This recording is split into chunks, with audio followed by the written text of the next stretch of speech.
The office lights were already dimmed when Ion finally shut down his computer. It was later than he'd planned, but not later than usual. The city outside the glass windows glowed softly, a familiar blur of headlights and quiet ambition. He rolled his shoulders back, exhaustion settling into his bones. Yet somewhere beneath it lived a small, steady sense of hope, the kind that comes from believing you're building something real, a future, a life that makes sense. As he rode the elevator down, he checked his phone. No new messages.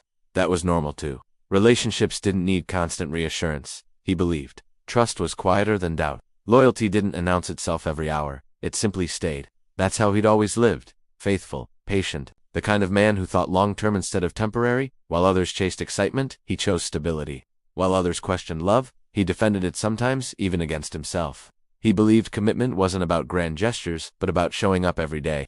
Even when you were tired, even when things felt ordinary, especially then. Outside, the night air was cool, brushing against his face as he walked toward the parking lot. He debated going straight home, but an impulse nudged him in another direction. The cafe near her office. He remembered she'd mentioned a small gathering there, nothing big, just colleagues unwinding after work. He smiled faintly at the thought of surprising her. Nothing dramatic, just a hello, maybe a shared coffee, a quiet moment stolen from a busy day. The cafe was warm and bright, glass walls revealing laughter and movement inside. Familiar faces, familiar energy. He paused for a second before stepping in, adjusting his jacket, already rehearsing the smile he'd wear when she saw him, but she didn't see him because she was already in someone else's arms. Not crowded arms, not accidental. Not the kind of closeness you could explain away with noise and celebration. It was deliberate, intimate, her head tilted slightly toward his shoulder, his hand resting far too comfortably at her back. Rohan Ion stopped. The world didn't shatter, it didn't explode. It slowed. The sounds of the cafe faded into a dull echo, like he was underwater. Laughter became distant. Music stretched into a low hum. His ears rang sharply, a thin, piercing sound that made his head feel hollow. His hands went cold instantly, fingers stiff as if the blood had abandoned them. He tried to swallow, but his throat felt too tight, too narrow. He stood there, unseen, watching a moment that wasn't meant for him. He noticed things he never would have before. The way her shoulders relaxed against him, the familiarity and the angle of their bodies, the ease. This wasn't a mistake. This was comfort. His chest tightened not with anger, not yet, but with something heavier. Disbelief layered over betrayal. He searched for doubt, for an explanation that could save him from what his eyes were telling him, but there was none. Time stretched cruelly.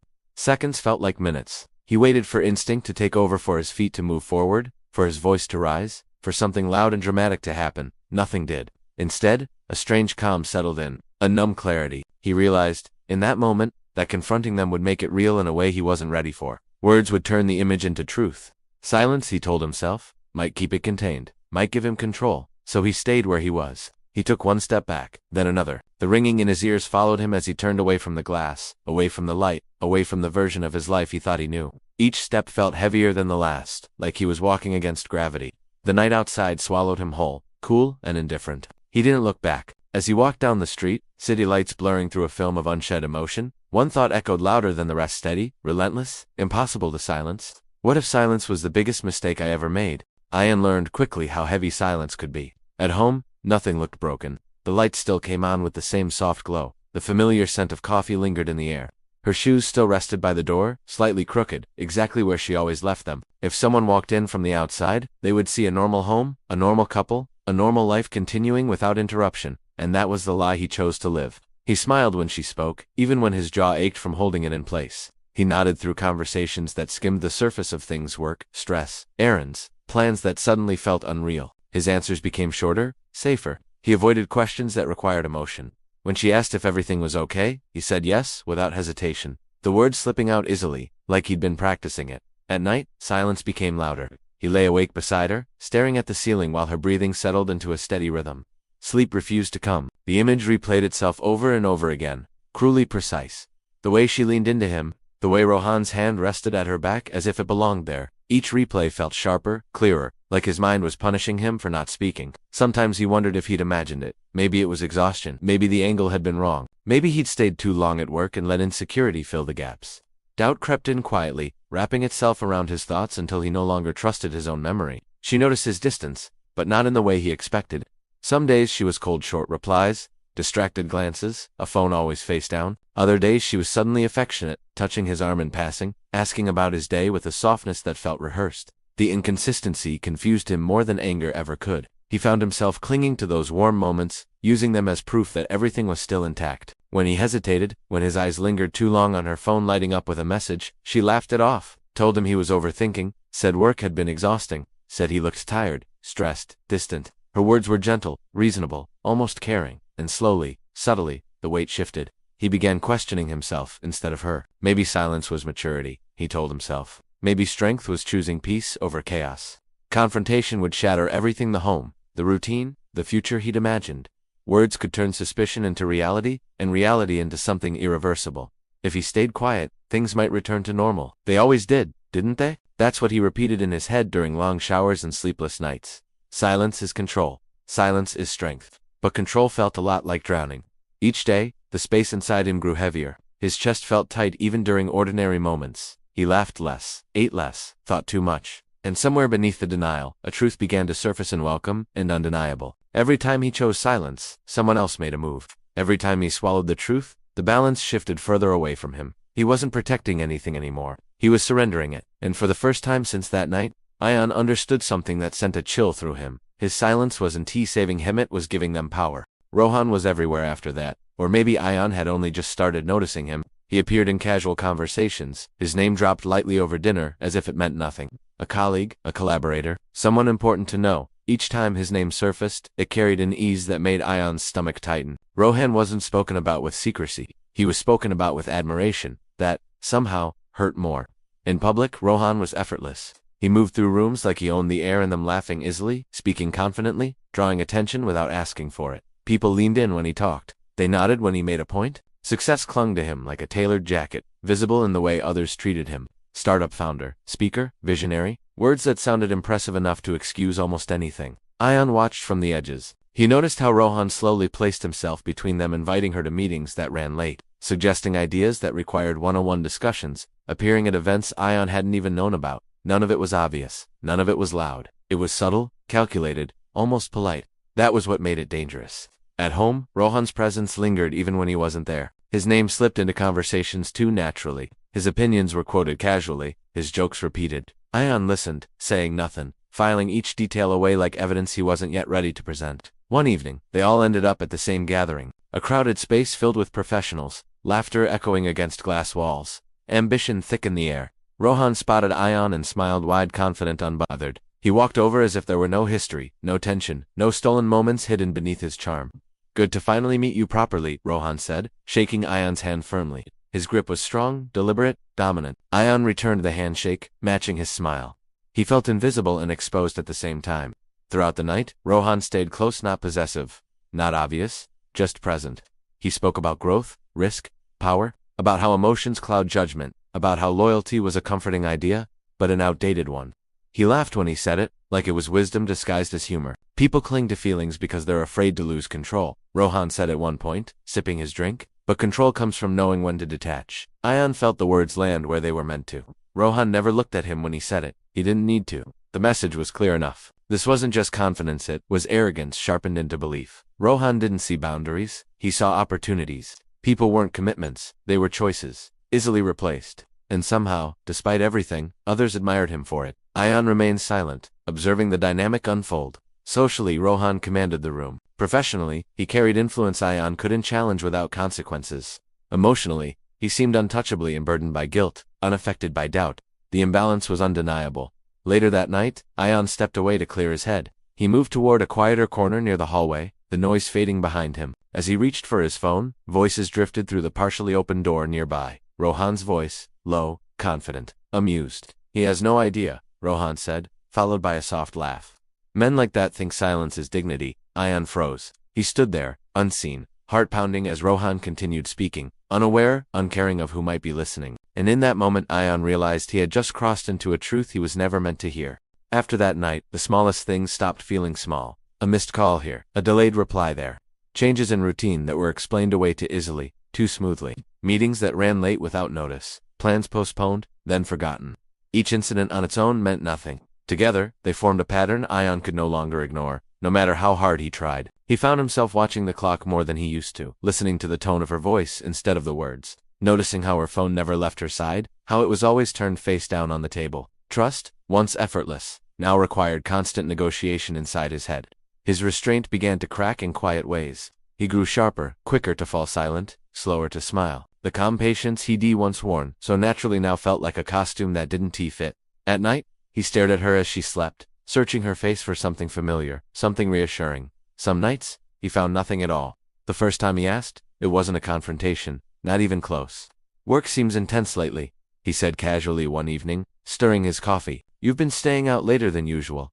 She didn't look up. "You know how it is," she replied. "Deadlines, pressure." He nodded, then hesitated. "I called you earlier," she sighed, finally meeting his eyes. "I told you, my phone was on silent. Why are you making it sound like something else?" The question landed heavier than it should have. He hadn't accused her of anything, yet somehow, he was already on the defensive. He backed off, as he always did. "I'm not. Just asking." After that, every question became a problem. If he asked where she'd been, he was controlling. If he stayed quiet, he was distant. She began framing his concern as insecurity, his silence as moodiness. Sometimes she laughed it off, sometimes she grew irritated, sometimes she turned it around entirely. "You've changed," she told him one night. "You're always somewhere else." He wanted to tell her where he'd been.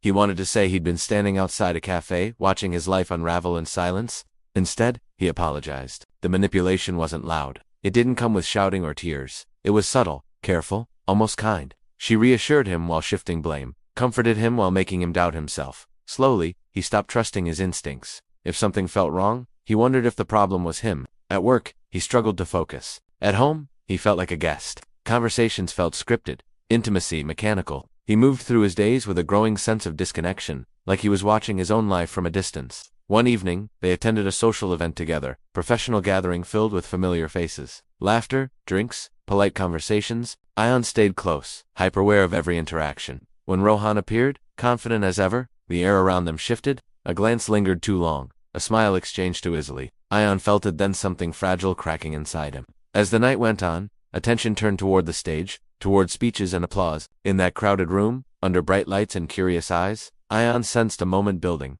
Something unguarded, something careless, a moment that could expose everything. And for the first time, he wasn't sure silence would be enough to stop it. The event was meant to be a celebration. Glass walls reflected warm light, soft music floated through the room, and conversations overlapped in polished tones.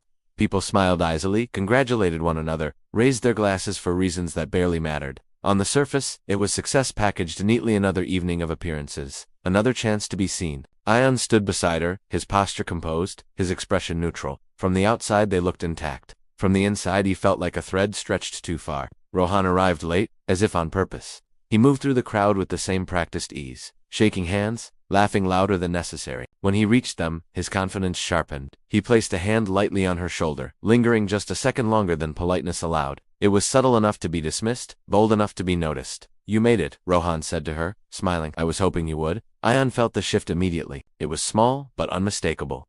Her body angled toward Rohan before she caught herself. The movement was instinctive.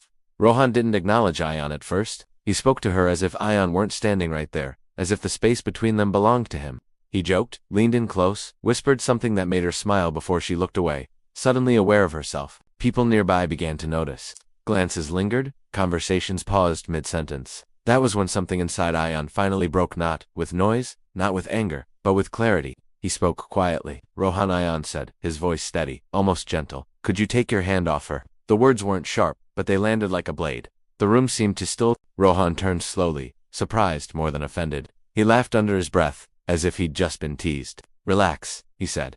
"We're all friends here." Ion didn't raise his voice. He didn't move closer. He didn't flinch. "Friends don't cross lines," he replied, her face drained of color. Rohan's smile faltered, just for a moment. "Enough." He shrugged, removing his hand, but the arrogance never left his eyes.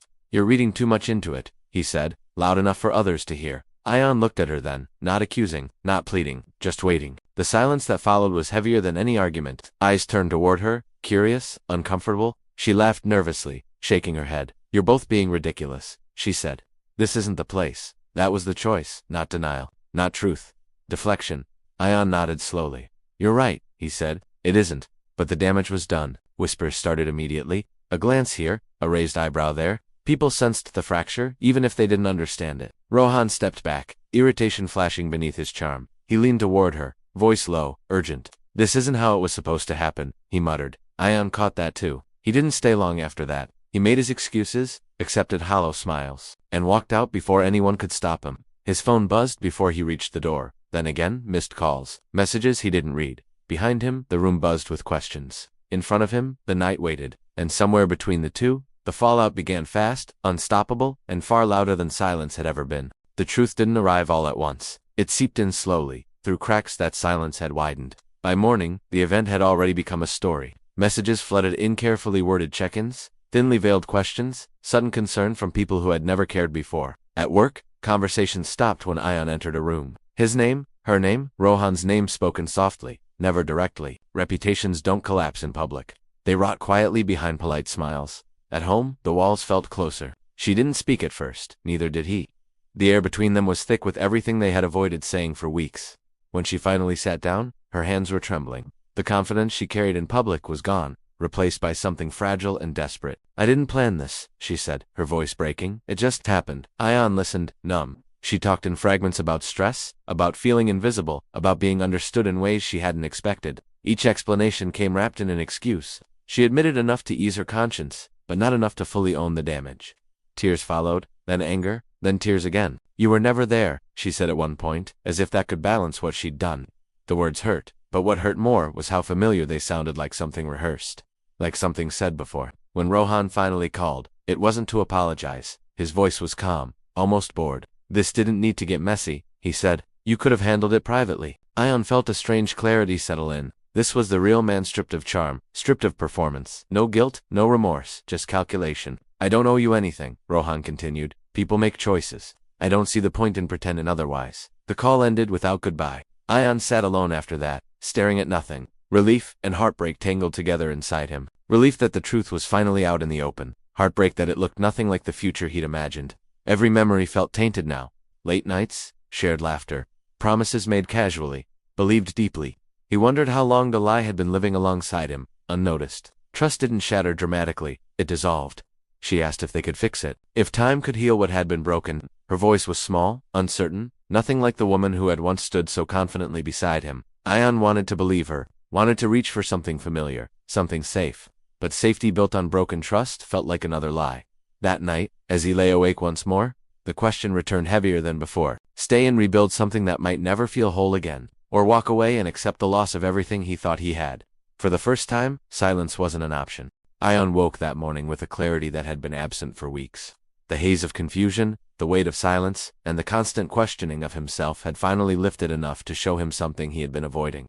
Who he was before this betrayal, before he let doubt and restraint define him. He was not a man meant to shrink quietly into the background, not a man whose loyalty could be mistaken for weakness. He was someone who deserved truth, respect, and honesty, not half-truths wrapped in excuses. He watched her from across the room, the familiarity of the space suddenly strange. The apartment, once comforting, now felt like a stage where deceit had played itself out. The smell of coffee, the soft hum of the refrigerator, the books lined up on the shelf, they were all reminders of what he had loved, and all the ways it had been violated.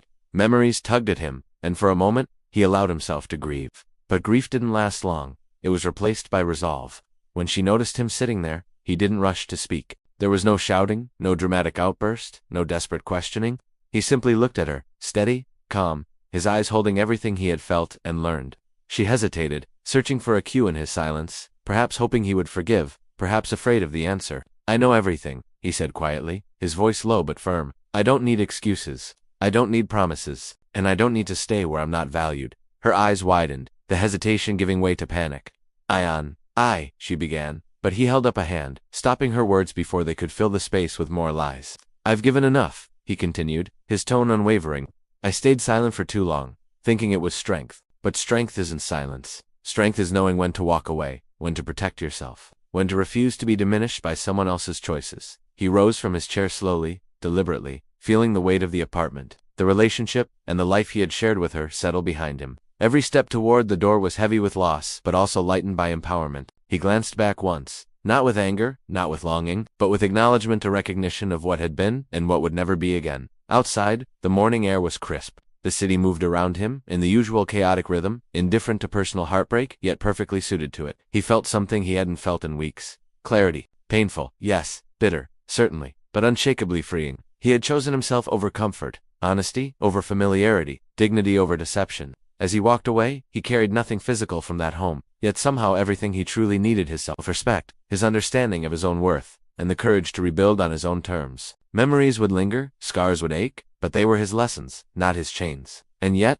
as the city swallowed him in its indifferent rhythm, one thought echoed in his mind, sharper than the rest. What comes after betrayal? For the first time, he didn't have an answer. But he had himself, and sometimes. That was everything. Months had passed since that night, since the unraveling that had once seemed unbearable. The city's rhythm remained unchanged, but Ion's life had shifted beneath his feet. Slowly, deliberately, he had rebuilt himself, piece by piece, layer by layer. Silence no longer defined him. Clarity did. The haze of doubt and hesitation that had once clouded every decision had lifted. Leaving a sharp, honest light in its place, he returned to the routines he had once taken for granted, but with new intention. Work no longer felt like a distraction. It became a tool, a way to assert control over his own life rather than surrender it. He spent evenings walking through the city streets alone, noticing details he had ignored before. The way lights reflected off wet pavement, the laughter of strangers in cafes, the quiet dignity of people moving through their lives. Everything seemed sharper, more vivid. He was seeing it all without the filter of fear, betrayal, or doubt. Love, he realized, was not about sacrifice at the expense of self-respect.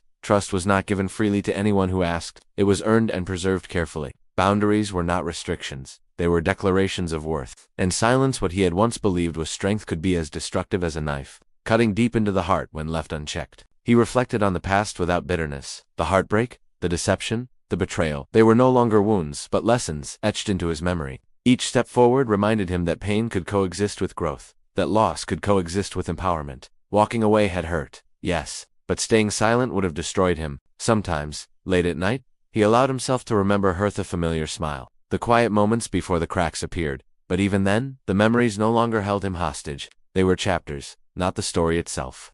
He had written the ending now, with his own hands, and it belonged to him. And as he looked out over the city skyline, a quiet certainty settled in his chest. He had survived the chaos, and he had emerged whole. The storm had passed, leaving clarity in its wake, and he was finally free to step into a life defined not by others' choices, but by his own. Walking away hurt, but staying silent would have destroyed me. If you've ever stayed silent to save a relationship, tell me in the comments. Would you walk away, or would you confront the truth?